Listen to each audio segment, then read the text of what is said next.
I am thrilled to tell you that today I have Alexandra Merz as my guest. And if you don't know who Alexandra Merz is, you should. You should definitely be following her on Twitter. You should be paying attention to everything she says because unlike many people on Twitter, she's actually an expert in the area of finance and stocks. Alexandra, great to have you on the show today. Thank you very much, Randy. I'm not an expert on stock. I'm probably an expert on valuation, and I'm probably an expert on creditworthiness. And I'm more than anything a fangirl of Elon. So that probably describes me much better. Well, I do know that as I've watched you, and I was there when you became famous. I mean, you were banging away at Moody's and the S&P because they wouldn't give Tesla the proper rating, the proper credit rating. And you believe that they should have done a long time ago. And was it every day that you were actually tweeting about that?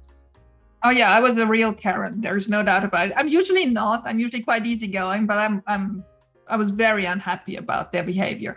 It started about, I don't think, maybe March last year when we had the Q1 results, and I started looking at the Q4 results 2021, and I started looking at other mega cap companies, other car companies, and to whoever I compared Tesla to, the other people had a better rating and worse financials, right? And I come from the rating industry. I was from 1997 to 2003 a senior VP at Moody's, and then had my own rating agencies for 4 years. So I know this industry, how dirty they play. I've been out of it sufficiently for a sufficient time, 15 years. So it was like a flashback to the bad old days. And thinking, I can't believe they're still doing it this way. So I started writing about it. I started doing my tables. And then with those tables, I started nagging them and did that, or have done that since every quarter, doing this table in orange and green, showing, who has the best creditworthiness indicators and which rating derives of it. And as of today, Tesla is still not rated at the right levels, but at least what did happen is beginning of October, S&P upgraded. I don't believe this is only due to me. I think there was actually a couple of things happening, but I'd take a little bit credit for some of it. And then Moody still hasn't done it. Moody's being my alma mater, and I'm really disappointed that they still haven't. I think it should be imminent. Their annual review of Tesla is up now. Tesla is not paying Moody's, so they're not motivated in any way, and we've shamed them now for a long time. So I sort of stopped shaming them too obviously, because it may be now counterproductive to just put their nose into it. They do know that they're late, but it was quite a journey. And if you allow me, I would like to address what actually happened last October. So from March to October, I was, shaming them regularly and had a good following, lots of people retweeting and giving them a hard time.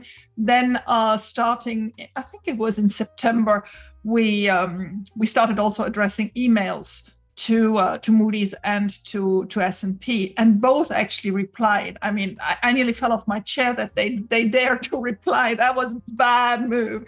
And the first one to reply was the Moody's analyst, René Lipsch, and his response was at best subpar. I'm trying to stay polite. So his response was like, well, if only Tesla would have more updated models and different models and be more like a traditional car makers, then we could consider. And that obviously triggered my nerves and a lot of my followers. And so I wrote a response to that, which became quite well read. That was one of my first Substacks. I know we're going to talk about Substack today. And that response, I think, was really spot on and resumed what was wrong. There was some 2 or 3 more interchanges with Moody's, but obviously they still haven't moved. Now, a couple of weeks later, S&P also replied to that email. Much more constructive way of responding, where we all, because I published all these emails, where everybody straight away sensed S&P was going to do something quickly, and then beginning of October they upgraded. Now, Yeah, I do take credit for bringing the subject to the forefront, but I also have discovered since that Tesla has missioned one of the S&P subsidiaries to do a study on the impact of Tesla in California, particularly on employment, which was a good study done that they did publish in October as well. So I do believe that actually Tesla and S&P started a working relationship, and that ended up by being, more favorably rated because now S&P had more internal data, and that's how they came to an investment grade. So I'm in no way responsible for that upgrade, but I think I was a little bit helpful of bringing the subject to the forefront. Yeah, and so Moody's hasn't moved, but you think they might, and then you think S&P is still too low and that they should upgrade yet again. Yeah, so yes, so S&P is now investment grade, but it is the fourth category, which is the BBB category. In my view, Tesla is equivalent to at least a AA. Okay, so there are two major steps and lots of little sub-steps in between where they should be. I do hope that comes quickly. I do hope they understand. Obviously, with every new financial result that comes up, they can reassess. And the results we have seen last Wednesday would be a very good basis to lift them up to single A. Is that imminent? I don't know. But what is imminent, or what should be imminent, let's put it this way, is Moody's, because Moody's is still junk rated. It is at the highest level of the junk rate, but it is still not investment grade. And that is really overdue. Like I said, its annual anniversary was last week. So we can only hope that it is now coming in the next days. So this was my first introduction to you, was watching that entire interplay and seeing what was going on. And of course, the entire community came to your got your back, what we call the Tesla community on Twitter, got your back and started following you and encouraging you and cheering you on. So I think everybody saw you as being a bulldog, but then your branding is Tesla Boomer Mama. So that's not very bulldogish. And so now after all this time, I have this duality in my mind. There's the Alexandra Merz, who is the bulldog, who is always got the facts in detail, always, which makes sense being your background in finance, that you would have to have those facts, and doggedly determined to get your opinions across. And yet you're also now well known as being the peacemaker. Yeah. I mean, that's actually my character. I mean, it probably comes from a couple of things. First of all, I'm a mom of 5. When you're a mother of 5 children, now young adults, you have to make sure that they get along and this all works out, because if everybody's quarreling, that doesn't help. The other thing is I'm a Gemini, so I always see things from both sides. But it is true when for my former work or my current work, I have to dig into details. I love that. You give me 1,000-page private placement document, or you give me any huge balance sheets to analyze. That's my favorite pastime. I mean, it's absolutely crazy. I don't think there are many people in the world who love doing this, but I do. I love digging into this stuff. And so it always takes me time to get passionate about a subject. But then once I'm in it, I really go into the rabbit hole. And as you say, if then I see an inconsistency or somebody treating somebody unfairly, and clearly the rating agencies were treating Tesla unfairly, well, then watch out, the mama is coming. Well, then the tenacious part of you kind of met the boomer mama side of you with this whole dust up with Gary Black and with Ross Gerber, both of whom you like. They're your buds, right? I mean, you've come to be friends with these guys. I mean, friends is a big word. I've never met in person any of them, except actually for Warren Redlich, who spent the night at our home when he was in California last year. So Warren is the only one I met in person. But and I mean, it's actually quite a question how deep a friendship is that happens on social media, right? Because you meet people, you're on a subject maybe aligned, or you have a past professional experience that makes you understand a person more than the other person. is that friendship? I don't know. That, very theoretical question. But I mean, I certainly don't sit on my mouth, neither with Gary nor with Ross, and certainly not with Warren. I mean, Warren is a whole subject for me. I feel like I really have to spare it out with him. So you probably know that Gary asked me to be on his advisory board. And when he called me and asked me, he said, I really would like you to join us.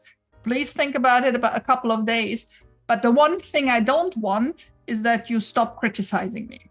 And I absolutely loved that, because I thought that was exactly, that was the reason why I accepted. I thought about it a couple of days because I knew people would misunderstand and make up complete silly stories, which they did, but that's just it. But the one thing I know Gary for, and we'll get to Ross in a second, is he actually represents Tesla very well to the world outside of Twitter Tesla, meaning on CNBC, meaning on Yahoo Finance or whatever it is, or to a lot of institutional investors that come to him and ask him for advice on his investment thesis and whatever.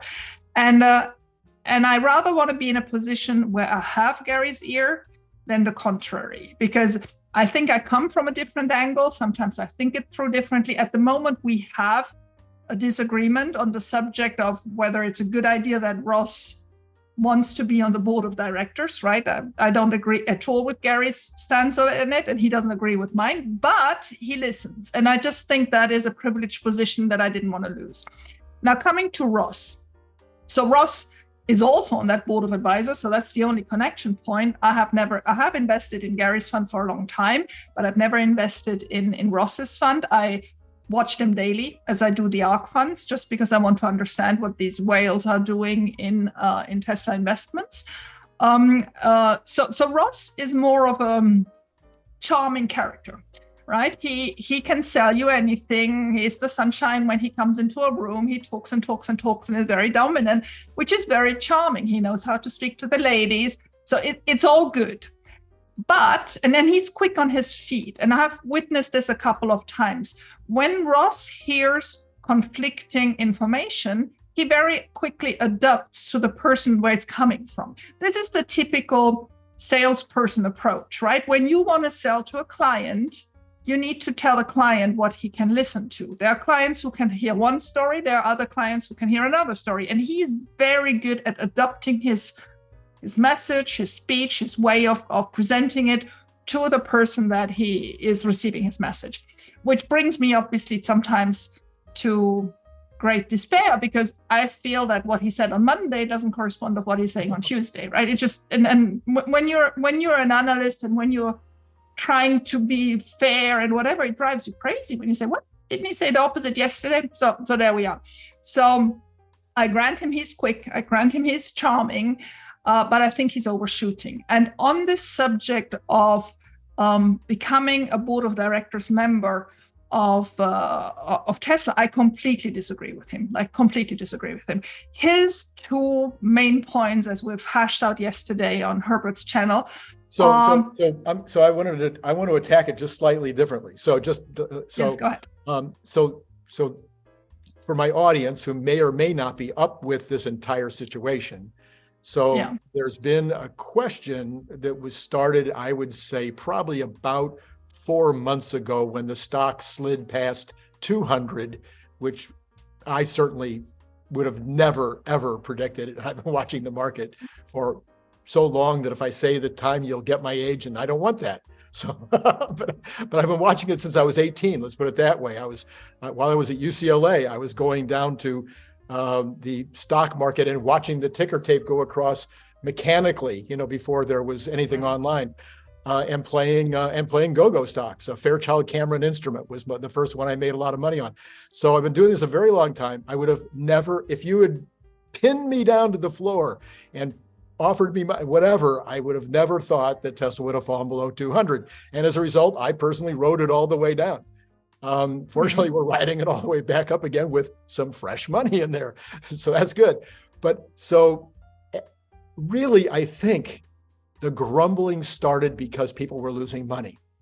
And the grumbling that was coming out was, gee, Elon's not there all the time. And so this is why the stock is going down. Elon isn't there all the time. Therefore, the company's floundering.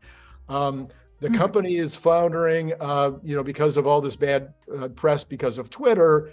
The board of directors is completely, useless because they haven't done anything to stop all of this. And I'm thinking to myself at the time, this is a company that in a quasi-recession is growing sales at over 40% a year and growing profits at over 50% a year. In nobody else, not in the automotive industry or any other industry this year, is going by those numbers, maybe Pfizer, for reasons that we don't want to talk about now. And anyway, so I'm thinking, what in the world are they even talking about? And then saying we should have board seats so we can represent retail investors. So that brings us to yesterday when you did a Spaces, I think, was it simultaneously Spaces and YouTube, I think, or something like that? It was YouTube and Twitter transmission. It wasn't a space. It was a video. Oh, okay. But let me probably set this. And so did, and this was with Ross, and a couple of others. I think Herbert and somebody else. Christian and Jeff, yeah. At the end of that time, had Ross changed your mind at all? Oh no, and Ross won't change my mind. No.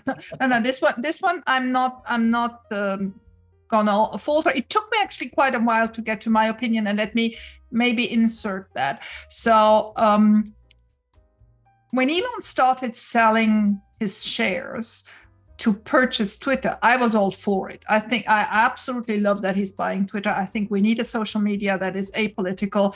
And I think it took a lot of guts to take this on. I think he's going from disillusion to next disillusion, but I hope he just stays as motivated as he currently is, because it's just a heck of a job, but so necessary. I said that from April onwards, and I absolutely love that he's doing it. And I wish him all the success. And I think there will be success at the end. May take a little bit longer, but hey, it's Elon, right? So my stance on Twitter is already completely different to Gary's, just to make that, because Gary was all against it, and we've been hashing this out over I don't know how many videos. He's against it, I'm for it, and we're still both on opposite end of that. Now to Ross has always been pivoting, but I think I've always explained to you how he is. In French we call the girouette, somebody who with the wind blows, it goes in directions, right? And so Ross is actually an investor in Twitter, which shows what love he has for Elon and what love he has for Twitter. And he's obviously a big investor also in Tesla, and his clients are investors in Tesla, and his fund is investor in Tesla. So all good.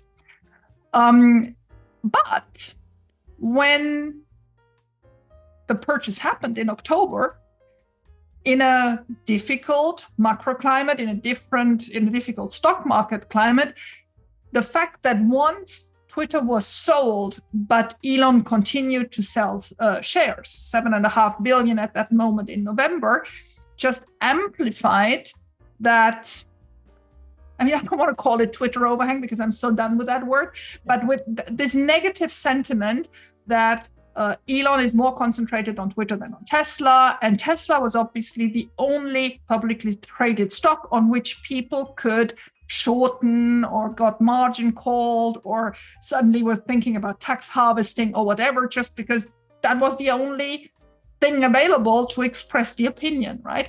And so I think it took everybody by surprise how violent that was, how strong the stock. I mean, for me, I always said during all this time, 160 will hold, right? 200 was obviously the big one, but then 160 for me, whatever I looked at, there was no way this could be worth less than 160.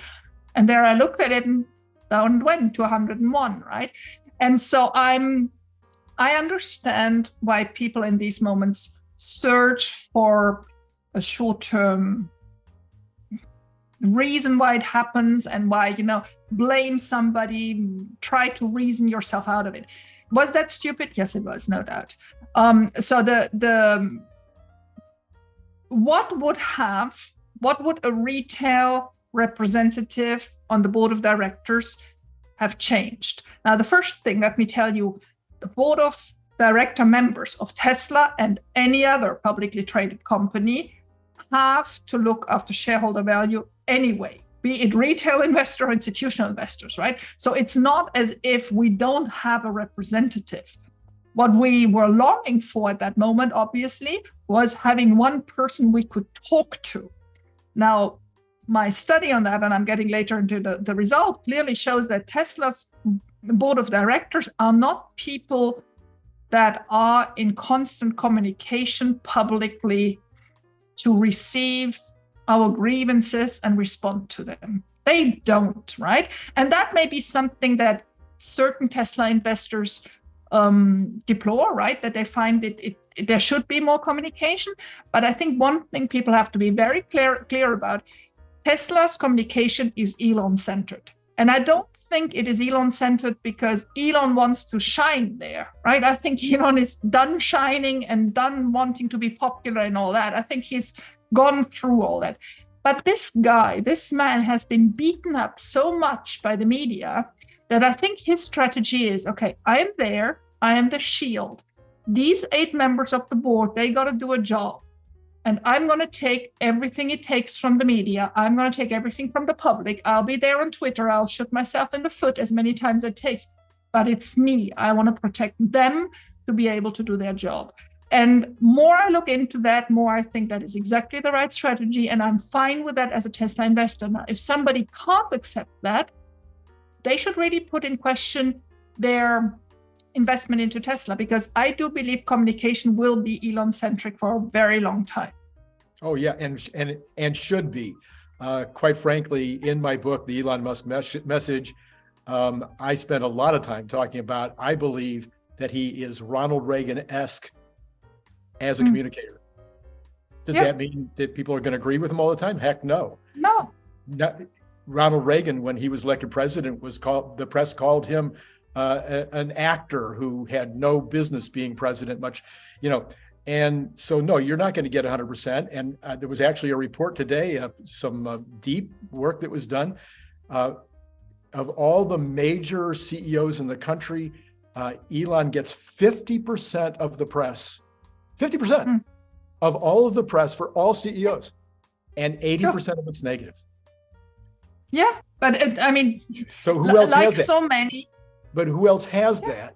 And that doesn't just work one way. The headline was even, or the sub-headline was even something of the order of, is this a case where finally all publicity is not good publicity? And my answer to that is no, all publicity is still good publicity, because you're keeping your brand in front of the public. And he could do 3 things next week that 20% of the public would change their mind. So it's always in flux. It's always, but his communication skills, unparalleled. Yeah, no, I agree with that. I think there are a couple of weak spots, because just that's me, the analyst in there. I think there is not enough, there is not enough focus on product communication to the masses. I think at the moment we still have Tesla being a group of engineers talking to engineers. And when you're a non-engineer, like stupid mama at home, there's stuff you don't understand, right? And that you want to have packaged in a more easily digestible way. And it doesn't make us stupid, it just makes us different, right? And I don't think there is a communication to these different groups, yet these different groups make up probably 75% of consumers. Right. So I do believe there's still a need to address these 75% that currently don't understand much about Tesla, about the cars, about the advantages, don't understand safety, probably haven't heard of the price cuts. I mean, not that it matters. Tesla sells currently every car they make, but there will be a step where it would be nice to have, and it would be nice to prepare and whatever. That's just probably the woman in me, just the consumer in me that wants that. The other thing where I think he's shooting himself in the foot, got a little bit better lately, is politics, especially American politics. American politics is just so bipolar. You're so partisan. If you go with one crowd, you have the other crowd against you. Even though you may be right on 95% of the subject, the fact that you have told you are now on one side rather than the other makes you the enemy to those 50%. And so that's a difficult subject. I think he knows it. I think there's a possibility, at least, Alexandra, that was actually one of my other questions today. There's at least a possibility that the liberal crowd, if you will, the left of center folks, were already on board. I live in Los Angeles, I live in Riverside, but I've lived in West LA for 50 years. The number of Teslas on the road between Riverside and West LA is, there's just everywhere you turn, there's Teslas. So the liberal crowd has already bought their Teslas, but the conservatives haven't. The center of the country hasn't bought their Teslas yet. So I don't think he does it for that. I don't think he strategically changed his opinion to appeal to the right, but I don't think it's going to hurt that folks that are slightly to the right of center might start to go, oh, he's kin. He's not that far off. I mean, clearly, if you listen these days to the Shapiros of this world who has ordered a Tesla and who now talks about it, or Rubin who went to the Twitter headquarters and did a whole thing about it, whatever, the right age group of the right wing of America is adopting Teslas, right? I don't think, but what do I know, that Elon did this strategically. I think he really thoroughly couldn't find himself in the political center where he was the other couple of years ago, and suddenly found himself thinking, wow, where am I now? Because this has moved so much more to the left that this is not my crowd anymore. And asked himself the same questions. And then buying Twitter obviously brought to daylight things that the rather left wing had done and upset him for the right reasons.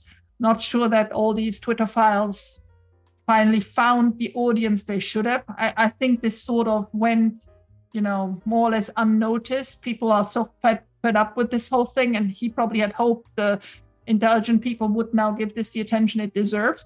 But I mean, I see what happens. I can see what happens to him. But I also see how the liberal side is upset, right? They don't want Elon to be politically active in the center and in the center right. They want him to stay on their side and just talk whatever product and environment and social issues, but certainly not that. So you get the pronoun warriors, I call them, who are now upset, and you get but that's just it, right? That's what makes the world the world. But what I like about Elon is he says it how he thinks it. He understands he shoots himself in the foot.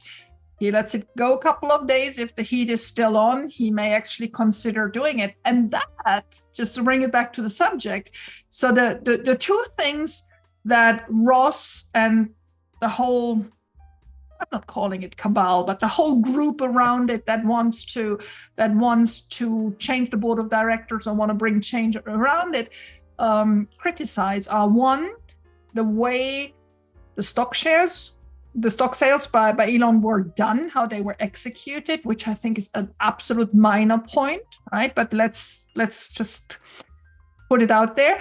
And the second is, does he spend a full-time CEO position, hours at the job? And exactly, I'm like you. I'm like, what the heck?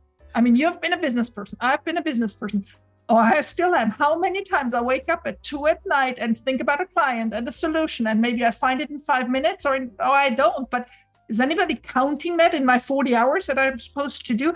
When you're running businesses, 1, 2, 5, you're a business person every minute of the day, every day of the week, every week of the year, right? And moreover, I've talked about this in my other book, The Elon Musk Method, in studying Elon and taking a look at Elon from an entrepreneurial standpoint. Okay, I've started 40-something different companies and run companies. The biggest one was only 100 employees, but it wasn't a tiny company. But a true entrepreneur has to have new stuff. There has to be a new fight. There has to be I call it squirrel, squirrel, it's a bright, shiny object. And he had a bright, shiny object. It was a really good one called Twitter, and he was going to go for it. And I don't know whether he really wanted out of it ever. Who knows about that? But what did he say? What was his actual words? He said, I'm going to go from 80 hours a week that I'm working now, and I am going to work 40 hours a week for Twitter, but it's going to take me to 120 hours a week. And there's nobody else that does that. I Sure. have worked 60-hour weeks. I worked for 5 years. Recently, a few years ago, for 5 straight years, I was working 80-hour weeks because I had a situation I needed to resolve. It was mind-bogglingly difficult. And I have worked 100, maybe you have too, 100-hour week once, and it almost killed me. It's crazy. So, exactly. So for these guys to sit there and go, oh, Elon, we need you 40 hours a week. Are you kidding? He probably is putting 40 hours a week in Tesla. Exactly. At the same time, he's putting 20 at SpaceX and 10 It's completely ridiculous. And I just want to add something more current. I listened last night to this Dave Rubin YouTube video where he explains how he went to the Twitter headquarters, I think it was last week, and met Elon. So the first time it was to be set up to meet him was one evening. He was there, he was waiting, and came midnight. And then Elon finally showed up in the meeting room and said, is there anything I can address immediately? And Dave said, and there were engineers around it explaining to Dave Rubin what may have happened to his Twitter account, why it was shadow banned or why it was not working the way it was. So anyway, so Elon asked him the question, can I address any of your concerns immediately? And Dave Rubin said, I don't think so. I don't think we can do something immediately. He said, you know what? I've been working all day. It's nearly midnight. I'd rather jump in bed and sleep a couple of hours. I see you tomorrow morning. I'll be fresh and we'll talk about it. I found that so insightful. Why now spend 15 minutes, half an hour, if there's not something that can be solved now? Right. If there's nothing if it would have been there, I'm sure he would have just concentrated on it now. Sure. But rather let these people now sort it out, continue their research and find what might be the problem so that can be addressed tomorrow, and then come back and then concentrate on a solution that's then possible. And I think there are very few people I've come across in my life that are so focused on making every 5 minutes count, of making sure that the next 5 minutes we spend on the problem, we are already in a situation where we can address this. And I'm certain, but all this, top team, be it the board of directors, be it the executives at Tesla's, they have learned from Elon to be like that. Yeah. Nobody calls for small talk. When they have their meeting with Elon, it is to go straight to the point, 5 minutes, take a decision, next subject, right? And when you have a person like that who is able to think like that, this morning when he tweeted, I just did the whole last review of the final Cybertruck configuration, right? I mean, I am sure they were all on their toes, presenting it to him to the last little bullet, whatever it was, to make sure that this is the way he can now go over it in the most precise and concentrated manner. And so when I hear people say, oh, he's not a full-time Tesla CEO, it just drives me insane. So that was my starting point. I started thinking about what I wanted to do middle of December, thinking, okay, so we're hearing the board of director is missing in action. The other thing we always were hearing, oh, it's a bunch of friends. It's a bunch of friends that he's just had put around him, and naysayers, and they're not going to put anything into a question that he's saying. It's just, it's his crew, and there's nobody there that would ever oppose him or give him any headwinds. And so I went into writing this article, this last Substack of mine, rather on the negative side. When you try to be neutral, but you're actually already a little bit biased towards the, maybe, and then obviously there's Kimbal on it, and all that, like, okay, so there's the brother. So it started not really in the most positive manner. Let it sit a couple of days, started my research, looked at a lot of old videos, because some of these people are obviously on the board since 2004, since 2007. So I tried to understand what happened at that time. And then happens what happens with me so often. Then I just fell in love with each of them. So that's my big problem. Once my emotion take over, then I'm like from minus 50 to plus 200, right? And then I wanted to wait for last Wednesday for the results, just to get a confirmation that my now positive bias actually was reflected by at least decent financial numbers of Q4, because Q4 was the problem, right? Q4 was the problem. And I thought, okay, don't publish this if in the end, there is a problem. Right. There is no execution. Right. But the execution was perfect. The execution in the most difficult environment, both in China and the United States, IRA sitting there, people delaying their deliveries, obviously COVID completely changing the Chinese market. So I wanted to wait, that had my confirmation, and out it went. You know, it's funny too, because I also just read The Founders, and I'm still hoping eventually to find a day when I can, when Jimmy Sonny and I can be at the same time, so we can do the interview that he's promised. But in that book, The Founders, there is no evidence at all that Elon would ever have yes people around him.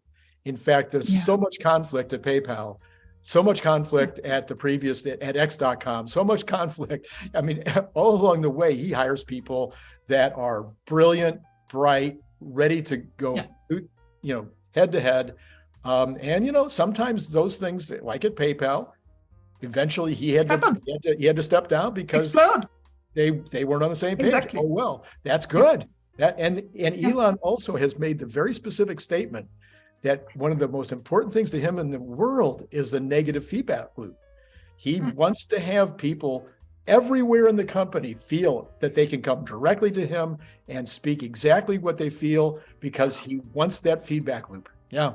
So it sounds odd and one thing maybe Ross would think otherwise. Yeah, and one thing maybe that blurs this, especially for our Tesla Twitter sphere, is Elon interacts with a couple of Tesla accounts very heavily, and those are mostly or often the real Tesla fanboys, right? So people have this impression, especially Tesla bears or Tesla people that are more critical, that, oh my God, he only is surrounded by fanboys. He only, likes their tweets or retweets their tweets or whatever. But that is not what happens in the company. That is not, he's having fun on Twitter. Aren't we all? I'm having fun on Twitter. I share when we're going to a French restaurant, or I ask what people listen music to, right? Because it's not Bloomberg. It's not the Financial Times. We're here on a social media where we want to have our part of fun as well. It doesn't have to be all stuck up financial results only. So that probably gives that impression that people feel he's surrounded by fanboys, boys and girls only. And I can only say, in my research on the board, that's not the case. These are accomplished people that all have a really, good professional experience to bring to the table. So you went through the board of directors one by one, you studied them carefully, and you felt that this board of directors was about as solid as they could possibly be. Yeah, it's certainly not your traditional board of directors, because they are slightly younger. It's not traditional in the sense that Elon put his brother on there. He was one of the early board of director members since 2004. Mm-hmm. So you have a couple of elements in there that are unusual, but it is certainly the most adequate board of directors that I can currently imagine for Tesla. Do I regret that Larry Elder left? Yeah, because he sort of was the senior person within the group, and I don't think he left because he had any issues with the board or Tesla executing. I think it's just not his way of being on boards and having this responsibility and workload to it. I think he's at a different stage in his life where he doesn't want to be bothered with things like that anymore. Do I have a need for this one prestigious senior person again? No, I'm actually fine with how it is today. I'm not, probably, if you would ask me what's the one most uncomfortable situation it's probably Kimbal. I know Kimbal less, but his career seems not as, accomplished in a very particular segment, like, Kathleen Wilson-Thompson is in HR, or Robin Denholm is in accounting, finance, and all that, or Ira is in Ira Price is in venture capitalism and anything to do with energy. So you have certain people that have really this very, very solid knowledge in one segment and are just the perfect match for this committee or for this mission. And with Kimbal, I have a little bit less of this material evidence. But he's his brother, and he's been in PayPal with him. He has done this now for the last 18, nearly 19 years. So he must have, lots of insights and be that. But that's probably if I would have to rank them, he would be the weakest in terms of professional experience. One of the things he brings to the story really is a ground up startups, because he was involved with them all the way back. I'm blanking again on that first company name. I don't know why I always blank on the one that turned out to be kind of the Google My Business of today, the search. Zip. The search. You're going for the Zip now? Yeah, Zip. Yeah, Zip.com. Yeah, I always I don't know why I blank on that one, but even Zip.com, Kimbal was there, and so he's been there for the startups, and Elon himself speaks about Tesla as being 18 startups, and so Kimbal brings that to the plate, and also, and also to his credit, I think having your brother brings certainly some uncomfortable closeness, but it also brings the fact that your brother knows you inside out, and your brother is not going to take any gloves to give you his straight out advice or opinion on anything, right? I mean, if you don't speak frankly between brothers, who will you ever speak frankly with, right? So if I think if Kimbal would detect anything that he doesn't like with Elon, he'd pick up the phone and say, look, brother, this is it, or at least I would hope so.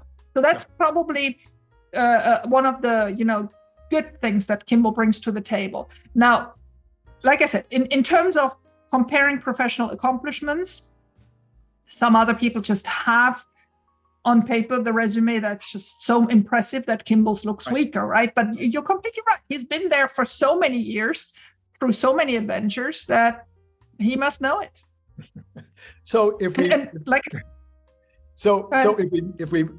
I obviously I agree with you on the whole board issue, but I did want to get your take on it.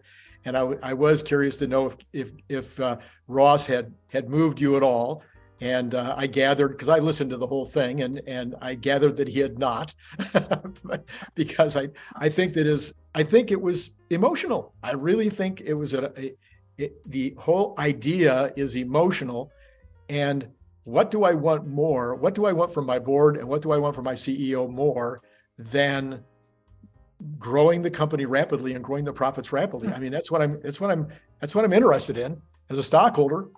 If you're doing that, I almost don't care what else you do. And I think there is if I might add that, I think there are two misunderstandings. First, a board of directors is not there to manage the stock price, right? I mean, I understand that people are very emotional about the stock price. I'm not. I've been holding all the time. I add all the time. This is it. I have no, sometimes my husband goes, oh, it's 180. Fair enough, it's 180. It's not something that influences my daily happiness or not. The second point is they're so upset about Elon selling in a certain way on the open market. Again, this is not a subject of the board of directors. Mm-hmm. The fact that Elon sells his personal shares this way or the other way, nobody on the board of directors has any say about that. That is just it. And I understand that they may be annoyed, but deducting from that the board of directors is missing, not telling him you have to sell in another way, it has nothing to do with their mission. That is not what shareholder value is about. Shareholder value is making sure this company executes its mission, not that the CEO sells his private shares one way or the other. That's just not what it is. So speaking of the mission, some people call me an Uber bull, a hyper bull. I'm an optimist. I have a plaque someplace that I've buried now in some box, optimist of the decade, that I got from an optimist club that I was part of. So having said all that, I see a very clear path to Elon's stated goals. And I'm just going to lay these 4 goals out. Well, 3 goals and one that I've added in. So one goal is 3 terawatts of energy use, 3 terawatt hours of energy use, at least one of those being produced by Tesla. Maybe it's going to be more like 2 now, but 3 of use in 2030, 20 million cars, about a terawatt or so in energy storage. And then I've added the other leg of a stool. I believe it'll be 1 million semi-trucks that'll use a terawatt of energy. Oh, you're optimist on the semis. Well, I don't think that there's any reason why not. And I can think of 1 million reasons why. It advances the mission better than energy storage are cars, because it eliminates way more fuel per unit value of batteries. And it also reduces brake dust, and it reduces accidents on the freeway. I mean, so many things. Yeah. So I can see that it advances the mission. So I don't see why a ramp to 1 million by the end of the decade would be difficult. And so I think that will be the third leg of the stools that are already being rolled out. That doesn't count robots, which I think will be just massive. Anyway, do you think that the ones, at least that Elon has specifically stated, do you believe that these are reasonable expectations? Do you see them as being the hyperbole case? Where do you come down on all that? I mean, I hear all these, and on the semis, I don't know whether we can get to 1 million, because at the moment it seems to be one of those intermediary length freight vehicles, meaning it's not one that goes coast to coast, but it's one that, will be for, obviously it's not last mile, but it's in this intermediate segment. There is a big need for that, but I just wonder whether it's going to go so quickly as you predict. I'm talking worldwide. And I know, and I actually think in Europe, it's going to be even more tricky. I mean, I'm coming from Europe. I think European trucking is a much more complicated subject than people understand, because it's by country, it's by, there is some free trade zones, there are some that are not. The Mercedes has a big grip on that market still so far. Those trucks have a long lifespan. So I'm a little bit doubtful how quick it will go on the semi. But then again, I mean, I don't want to just be over enthusiastic. On the 20 million cars, I wish it will become true. But I do actually believe that robotaxis will come quicker than we think. If robotaxis come by 2026, 27, that will actually reduce the number of cars that are necessary, at least in urban settings. Now, if that is the case, my car that I look at every day just out of the window, I love my X, I look at it, behind it is the 3. I don't see it because it's so small behind the X, but I know they're both there. They are used probably not even 5% per day. If they are suddenly becoming robotaxis, they will be in use, let's say 30% of the time. Do we then still need 60, 70, 80, 90 million new cars every year? That's actually a question that we have to ask ourselves. And then from that derives, will Tesla have the market for 20 million new cars every year by 2030? So that's my little, I mean, again, if there's no robotaxi, yes, I do believe we will be at 20 million, but I actually do believe the mission of transitioning to sustainable energy will bring with it that there will be less cars in the world. Right. Because they will just be used more often, so that will reduce the number of cars. So my medium and long-term goal doesn't matter in price for the stock, just to make a point of that, but in number of cars, probably I am a little bit more conservative than you. But any battery that doesn't go in a car will go in a Megapack or a Powerwall, right? So I'm not worried at all about Tesla and the company and the results, because the question at the moment is, what is the best use for a battery? And at the moment it's cars, right? Until we get to the point where cars will become a little bit less necessary, what I just described. And if that's the case, well, the batteries will go somewhere else. And if there is one company that will make good use of batteries, it's gonna be Tesla. I'm trying to popularize the use of the word host. So the battery goes into a host. I don't know. I'm trying because I've been trying to figure out how to say it. So I've been trying to popularize that use. So one thought with regard to the 20 million by 2030 is that given that we have 2 billion cars on the, automobiles that have to be replaced, I think it will be beyond 2030 before we will see enough reduction in the need for vehicles. So I think the 20 million per year in 2030, 2031, 2032, whatever, those are probably reasonable numbers. At some point, I agree with you, it'll tail off. Other people make the argument that as the cost of transportation goes down to something on the order of 25 cents a mile, that I might choose to every day, I'm 60 miles from Newport Beach, I might choose every morning to call a robo-taxi and have it take me to Newport Beach, where I'm not going to drive down there and I'm not going to use a current Uber or Lyft to do that, because it would cost $60 or $80 each way or something, $100 each way. Anyway, so. Yeah, I mean, transportation as a service is clearly the goal. And I do believe it will come quicker than we all think. So just to make that clear, I have a doubt on the 20 million number. I don't have a doubt on the financial results. Not at all, because whether it's packaged as a car or whether it's packaged as something else, doesn't matter. So what do you think will be, I spend a lot of time thinking about catalysts.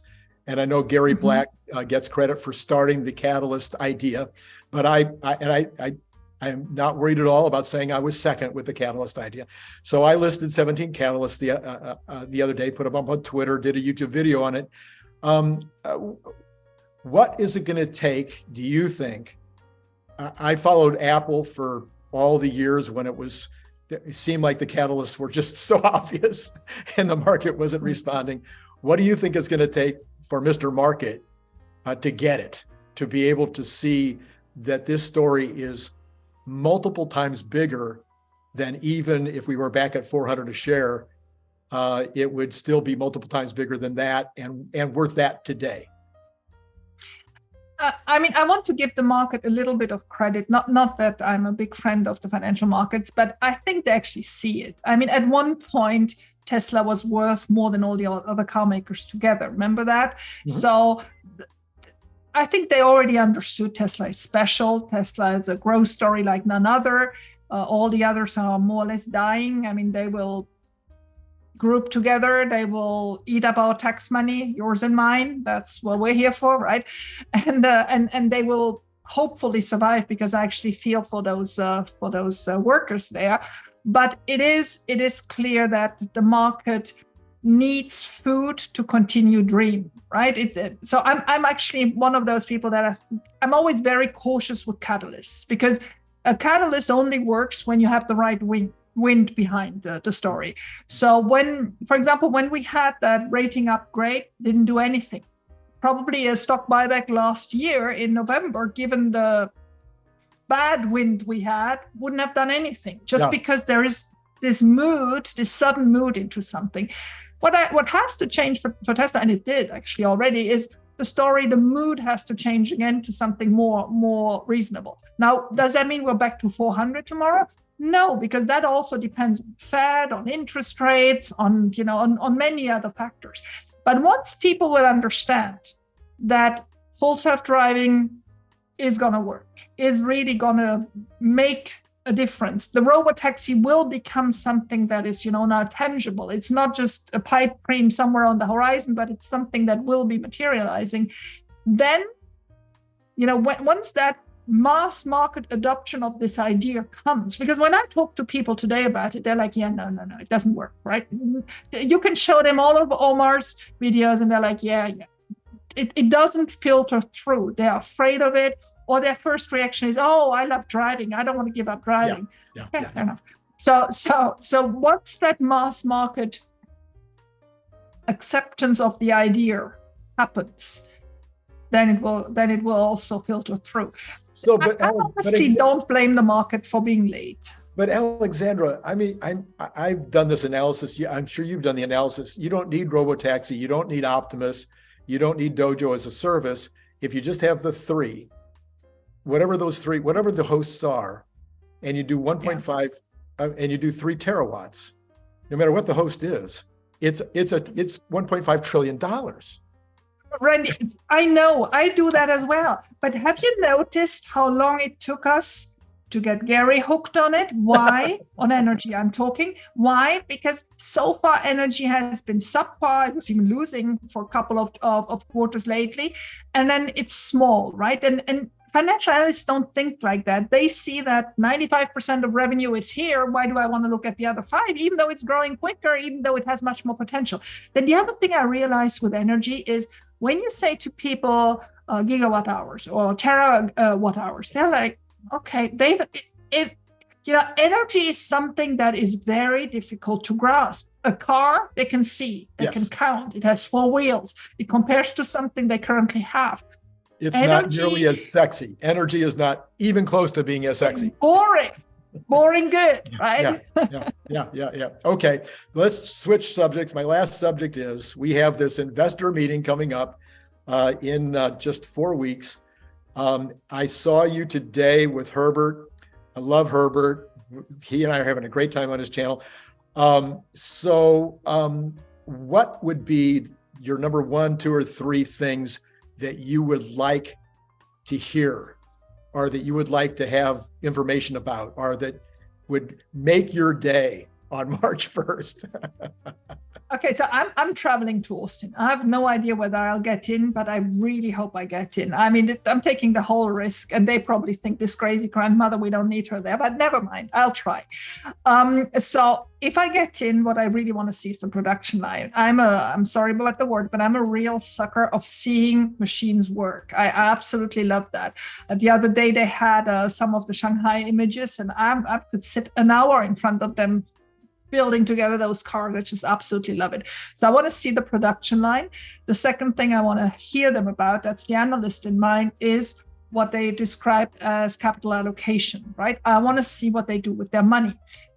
Still, this 10K that came out and the financial results for 2022, I read the numbers. I'm happy with the numbers. That's something, but I have so many questions, right?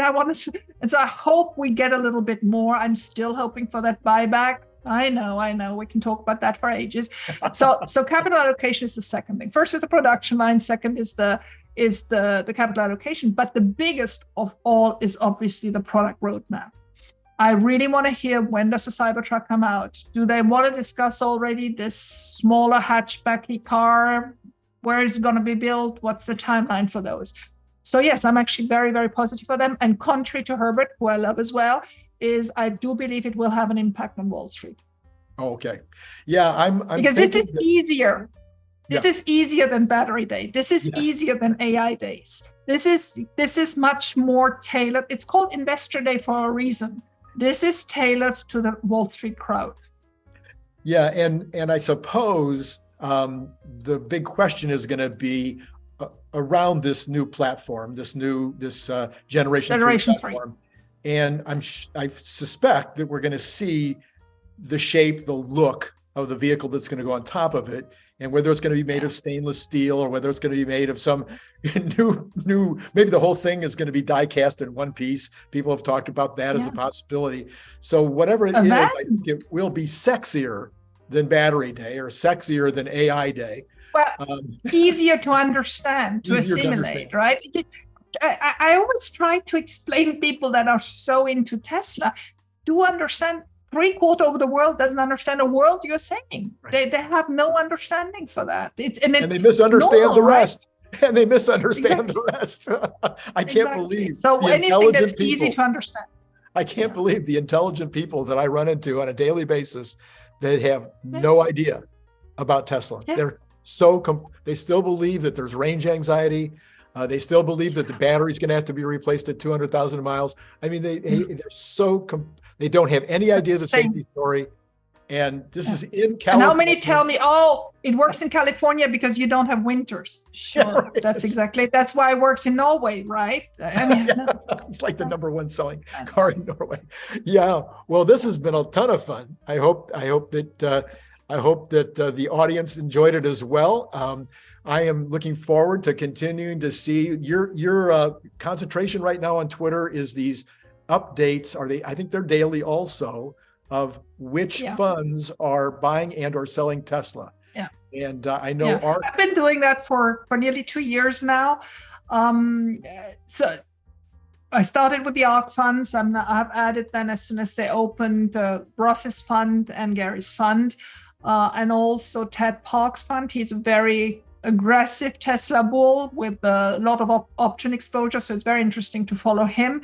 There's a right-wing fund called Y'all, God Bless America, who is also having number one position Tesla. I think that's interesting. And then you may know Meet Real Kevin. He's living in Ventura. He's one of those big YouTubers. He has just set up his own ETF called PP. And his number one position is Tesla. He had it above 30%, just reduce it to 25 again. So those are the funds I'm monitoring daily. Some of them are really small, but they give good insight how these people do other things, because Ross or Gary, they manage a lot of other money in the back. This ETF is just the top of the iceberg that we can see. Right. The bulk beyond we can't see, but it gives us a lot of insight into their thinking. So yeah, I love doing that. I'm really happy to do it. It takes me about half an hour a day, but I think it's a good investment of my time. All right. So for those of you who are not following Alexandra, that is a very good reason to follow her. Plus, you never know what might be around the next corner in terms of who she's going to take on, or what kind of peacemaking she's going to need to do in the Twitter community to keep us all happy with one another. Alexandra, it's great to have you on the show. Great to have you in the Twitter community. And I thank you for joining with me today. Thank you very much. I love being here. Thank you much. Okay. Yeah, so if you like this content, you know what to do. Join my Patreon. You know exactly what you're supposed to do. It's been great talking to you today. Click the link below to get your paperback, Kindle, or audiobook now.